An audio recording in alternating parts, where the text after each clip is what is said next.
The concert was going perfectly. Miles Davis was halfway through his set at the Fillmore East in New York on a warm June night in 1972, and the audience of 5,000 people was completely absorbed. He'd just finished So What, one of his most beloved songs, and the applause was still echoing through the venue when Miles did something no one expected. He stopped playing, looked down at the trumpet in his hands, and without warning, without explanation, he raised it above his head and smashed it against the microphone stand, with such force that the sound of metal hitting metal cut through the applause like a gunshot. The trumpet, a custom-made instrument worth $15,000, a trumpet that had been with Miles for over 20 years, a trumpet with a history that ran deeper than anyone in that audience could imagine, shattered into pieces that scattered across the stage. The audience fell silent, completely, utterly silent. 5,000 people, who had been cheering seconds ago now, sat frozen, trying to understand what they'd just witnessed. Some thought it was part of the show. Others thought Miles had finally lost his mind. A few people near the front could see his face and realized this was something else entirely, something important that they were being allowed to witness. Miles bent down and picked up the largest piece of the broken trumpet. The valves were still attached, but the bell was dented beyond repair, the tubing twisted at impossible angles. He held it up so the audience could see it, turning it slowly under the stage lights. Then he spoke into the microphone, his voice quiet but carrying perfectly through the silent venue. This trumpet was a gift from Bird. Charlie Parker gave it to me in 1949, right before he recorded Parker's Mood. You know what he said when he gave it to me? The audience waited. No one moved. He said, "Miles, this is a good horn, but don't you dare spend your life trying to sound like me. Play like yourself, not like me. Find your own voice, even if it means playing different than everything you've learned."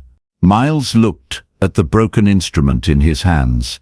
"I've been carrying this trumpet for 23 years, and for 23 years, every time I put it to my lips, I heard Bird. I heard his sound, his phrasing, his genius, and I tried. God knows I tried to honor him by playing the way he taught me." He paused, and when he spoke again, his voice was rougher. "But you know what? Bird didn't want to be honored by imitation. He wanted to be honored by innovation, by evolution, by me finding my own voice, not echoing his." Miles held up the broken trumpet. "Tonight, I destroy what's holding me back from becoming what I'm supposed to become. Tomorrow, I stop playing like Bird's student. Tomorrow, I play like Miles." He set the broken pieces down carefully at the front of the stage, picked up a different trumpet that had been waiting on a stand nearby, and launched into a sound that no one in that audience had ever heard him play before: electric, raw, completely unlike the cool, controlled jazz he'd built his career on. What the audience didn't know, what almost no one knew, was that Miles had been planning this moment for months. The broken trumpet, the speech, the new sound, it was all part of a transformation that Miles knew would probably destroy his reputation, but that he had to do anyway if he wanted to keep being an artist instead of a museum piece. The story of that trumpet began in 1949, when Miles was 23 years old and Charlie Parker was at the height of his powers. They were recording together regularly, and Miles was learning from the master, absorbing everything Bird could teach him about jazz, about improvisation, about finding beauty in unexpected places. One night after a recording session, Bird pulled Miles aside. "You're good," Bird said. "Really good. But you're trying too hard to play like me." "I'm trying to learn from you," Miles said, defensive. "Learning from me? doesn't mean copying me," Bird said. He handed Miles a trumpet case. "This is for you, my old horn. It's a good instrument. Been with me for years, but I'm giving it to you with one condition." "What condition?" "That you promise me you'll find your own voice. That you won't spend your life being the guy who sounds like Bird. Because the world doesn't need another Charlie Parker. It needs Miles Davis. And I can't wait to hear what Miles Davis sounds like when he stops trying to be me." Miles took the trumpet home that night and played it every day for the next 23 years. It became his signature instrument. The trumpet he recorded Kind of Blue with.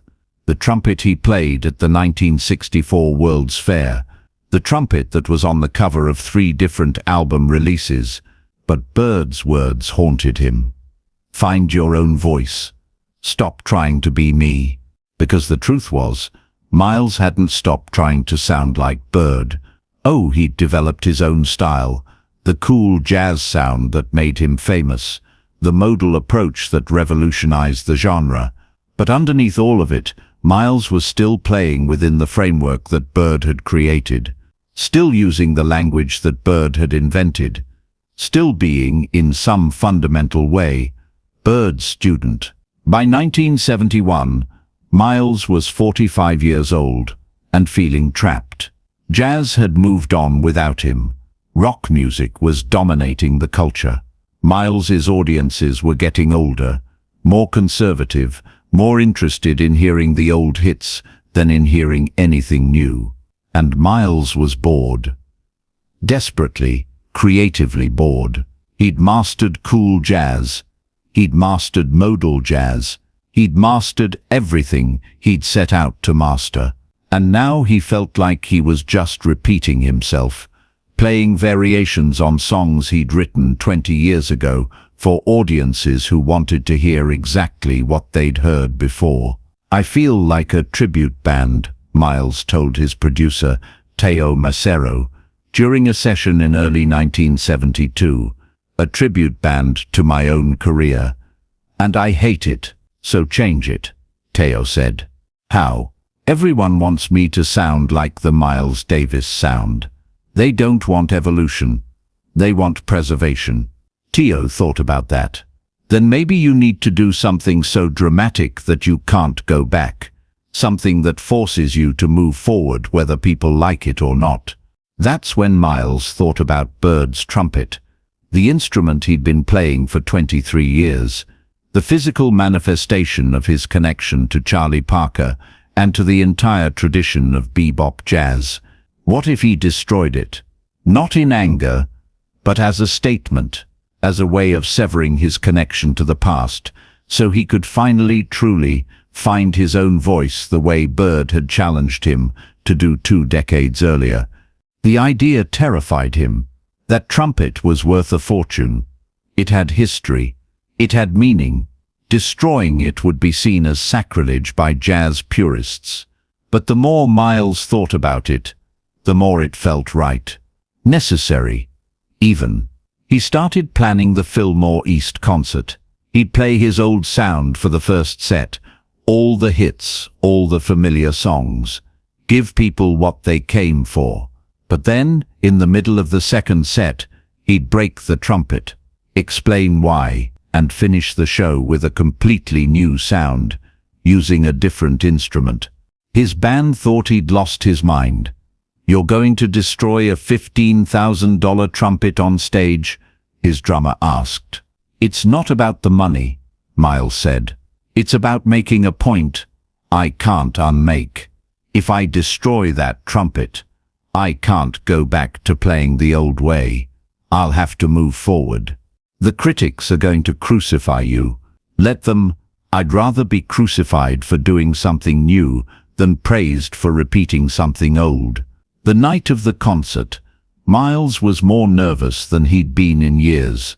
Not about breaking the trumpet, he was committed to that, but about what came after, about whether he'd actually be able to find a new voice, or whether he'd just embarrass himself in front of 5,000 people. When he smashed the trumpet against the microphone stand, It felt both horrifying and liberating. Horrifying, because that instrument represented 23 years of his life, 23 years of connection to Bird, 23 years of history. But liberating, because the moment it shattered, Miles felt something lift that he hadn't even known was weighing him down. He picked up the new trumpet, one he'd barely played, one that had no history, no associations, no expectations, and started playing. And what came out was different. Raw, electric, angry, beautiful. Nothing like the cool, controlled sound Miles had built his career on. It was, for the first time in 23 years, purely Miles. Not Miles channeling Bird.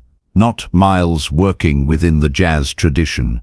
Just Miles, finding sounds that he wanted to hear, playing music that felt true to who he was in 1972, rather than who he'd been in 1949. The audience didn't know what to make of it. Some people loved it immediately. Others were confused. A few walked out. But everyone who stayed that night witnessed something rare.